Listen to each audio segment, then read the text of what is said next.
আসসালামু আলাইকুম বন্ধুরা, কেমন আছেন সবাই? আশা করি সকলেই অনেক ভালো আছেন। তো বন্ধুরা, পুরুষের জীবনে এমন একটা সময় আসে তখন আর শরীরে শক্তি থাকে না, পকেটের জোর থাকে না। এতদিন যাদেরকে খাইয়েছিল, যাদের কথায় নেচেছিল, তারা কেউ পাশে থাকে না। পাশে থাকে একমাত্র ওই অবলা নারী, তার স্ত্রী, যাকে সে দিনের পর দিন অবহেলা করেছিল, মানুষের কথায় তার উপর মানসিক শারীরিক নির্যাতন করেছিল। পুরুষকে জন্ম দেন একজন নারী, আবার সেই পুরুষের শেষ সময়টার পাশে থেকে সুন্দর একটা মৃত্যু উপহার দেয় একজন নারী।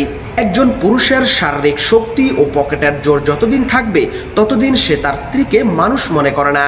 যখন এসবে ভাটা নেমে আসে তখন তার হুঁশ ফিরে কে তার আপন আর কে তার পর। আসলে তখন আর কিছুই করার থাকে না। আপনার ভালোবাসার এখন আর তেমন কোনো মূল্য থাকে না, কারণ আপনার স্ত্রীর কাছে এসবের আর দরকার পড়ে না।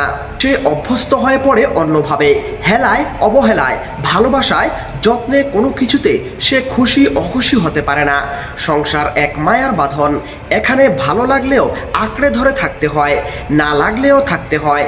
কত শত সংসার টিকে থাকে শুধুমাত্র সন্তানের মুখের দিকে চেয়ে। সেই সন্তানও একসময় পর হয়ে যায়। শেষ বয়সে এসে পাওয়া না পাওয়ার হিসেব মিলাতে গিয়েও এই হিসাব মেলে না। সেই অবহেলিত অযচিত নারী আপনার শেষ বয়সে আপনাকে বাহুজোড়ে বেঁধে রাখে বিপদে আপদে, সুখে দুঃখে। আজ থেকেই সতর্ক হন, নিজের সহধর্মিণীকে মূল্য দিন।